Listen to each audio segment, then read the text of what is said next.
Hey everyone, Rachel Weaver here. I'm on faculty at Regis University's MFA program. I'm making a series of videos in which I talk to different people who are doing different things in the world with their background in writing. So today, Chelsea Hensley has joined us. Thanks for being here. I appreciate it. Thanks for having me. She's going to talk to us about becoming an agent. So first of all, just tell us like a quick recap. I think most of us know what agents do, but just tell us a little bit about your job as an agent. So as an agent, my job, I represent authors. I specifically represent fiction authors of YA, MG, and adult. I represent their books, take them out on submission to editors, help them through and I'm there through the process of publication and all that good stuff. I'm there for not just that book, but for their whole career. It's kind of a job that has lots of different hats to it. There's reading and editing and negotiating and career planning and all that good stuff. So I do all that. Yeah. And tell us a little bit about how one becomes an agent, right? So if this is something I'm interested in, where do I start? I mean, I feel like most of us think, well, I got to move to New York. Is that true? Not for me, it wasn't. I think that has definitely been true.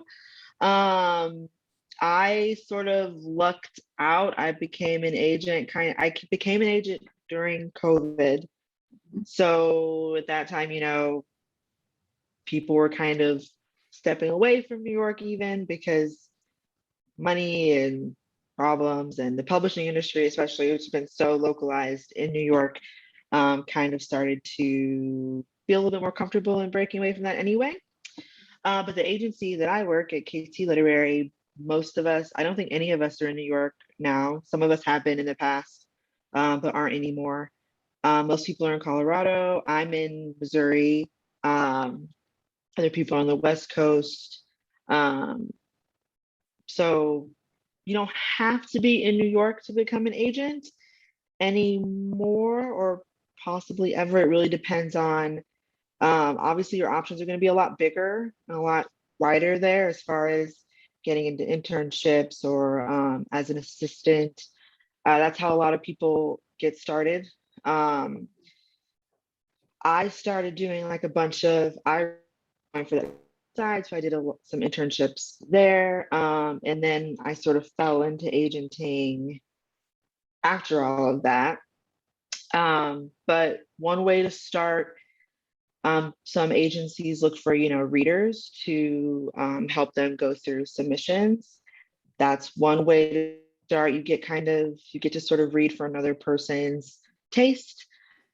You figure out how people approach getting clients and how they pick how this may work in the market. Do I want to get this person on board with me? Stuff like that. You might just get an internship that takes you through some of the business. If you're an assistant, you kind of do a little bit of everything. You might do some reading. You to sort of assist with basically anything that, like I said, it's kind of a job that requires a lot of different hats. So you would do a lot of different stuff, but it doesn't require being in New York. I would argue that it never really required it, especially once the internet happened.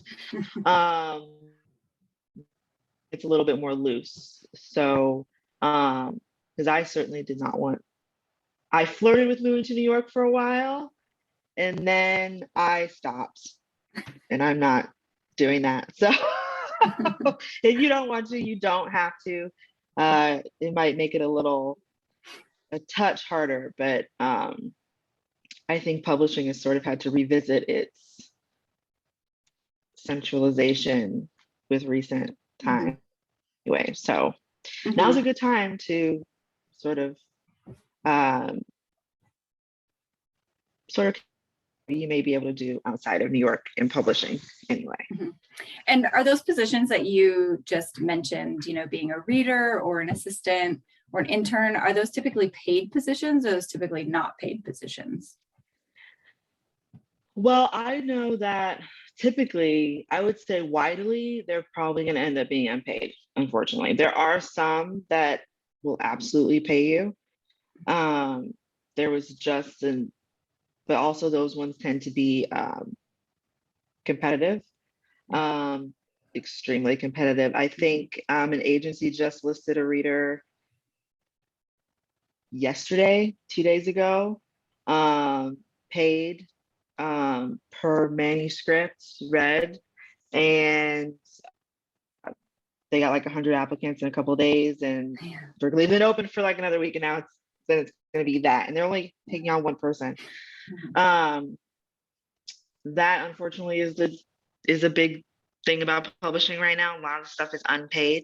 That's not to say there aren't paid positions. There are, and I absolutely encourage anybody to go out for them, because that's another thing that COVID sort of brought.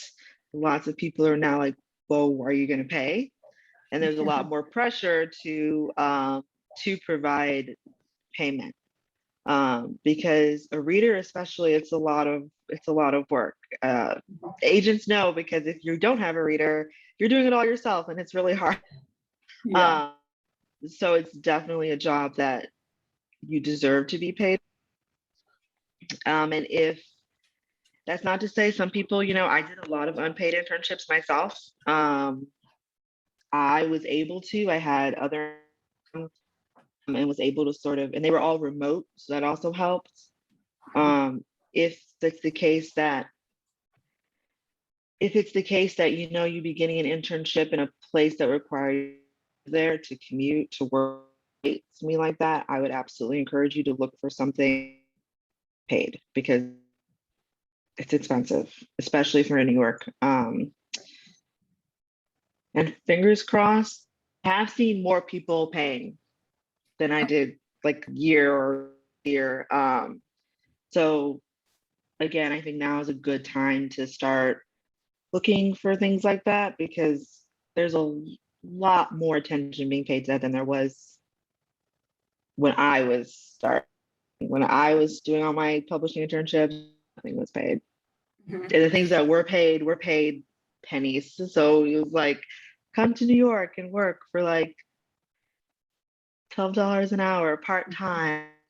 Yeah. You can do it. And it's like, I can't though, but so yeah. And is there a central place where jobs like that are posted? Or, I mean, is it just sort of a matter of, keeping track of certain agents' websites or agencies' websites, I guess?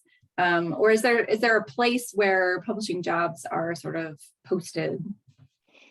So lots of them end up getting posted on the publishers, I think it's Publishers Weekly job boards. They do have those. There's also, I think there was a site that I looked at a lot that was Book Jobs. I think it's still around. I haven't looked at it recently. But I think that's still around. Agencies will also post those things on agency social media. Twitter is where I found a lot of mine so that's how I ended up even ending up at the agency where I'm at now. I saw a Twitter announcement they were looking for people, and I applied.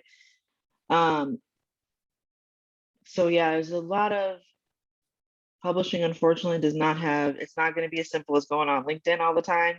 Yeah. Though that would be helpful, but publishing is always makes things a little bit complicated, a little more complicated than other industries might. But yeah, if you kind of keep an eye out, I would say if you have like an agency that you are interested in, or an agency that seems to do a lot of work that you would want to do, to just follow them on social, see what comes about. You can still look, around other places, because things just pop up. Like the one that posted for their reader, I think it was Galton Zacher. I think it's Galton Zacher. Hope I said their name right. They just posted they had a job open up, a reader left, and they were like, well, we need another one. And now everybody wants to be their reader.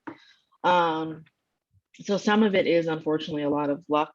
That ended up being the case for me. You see it and you happen to get on it at the right time.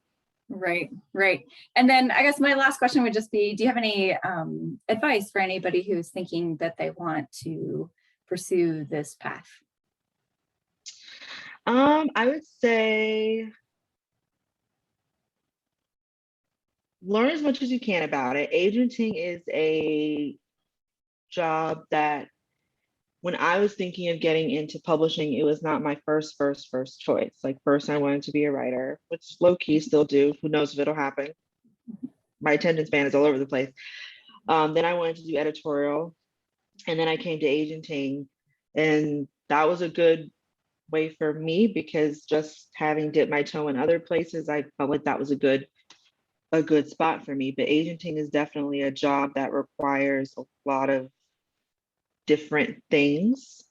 You know, you're doing client management, you're managing client projects, there's relationships with editors, there's reading, there's editing, there's negotiation, there's a lot of stuff. And it's fun because you don't have to do the same thing every day. But that's not for everybody. Agenting is also not always a job that some agencies do this differently, but it's a job where you'll have a set salary. I work on commission.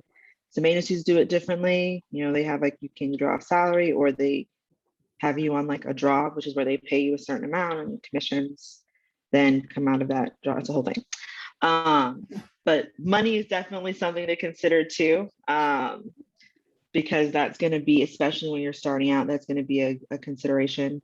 I still work a day job, for instance, because in those first few years, agenting is not going to make you a ton of money. And that's definitely something to approach with eyes open, so that, you know, you kind of know where you're at.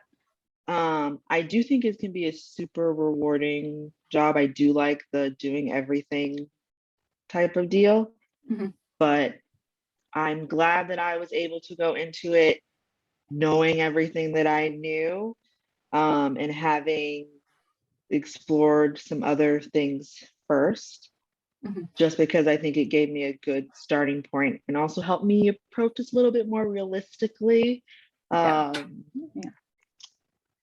Because yeah, I think the money part is especially a part that sort of shocks people when they think when you realize that the agent who you might be querying is actually maybe not even making like 35K a year off of their agenting. It kind of like shocks you a little bit, I think.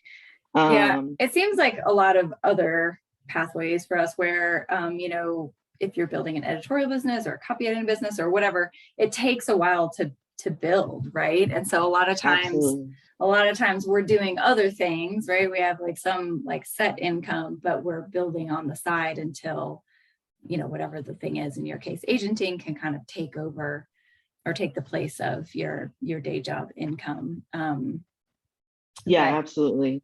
Yeah, I guess that's one good thing about it, you know. There's, you know, you learn to do lots of stuff. Yeah. You get really good at the multitasking. Yes, you do. All right. Well, thank you so much. I really appreciate you talking to me. You're welcome. Thanks so much for having me.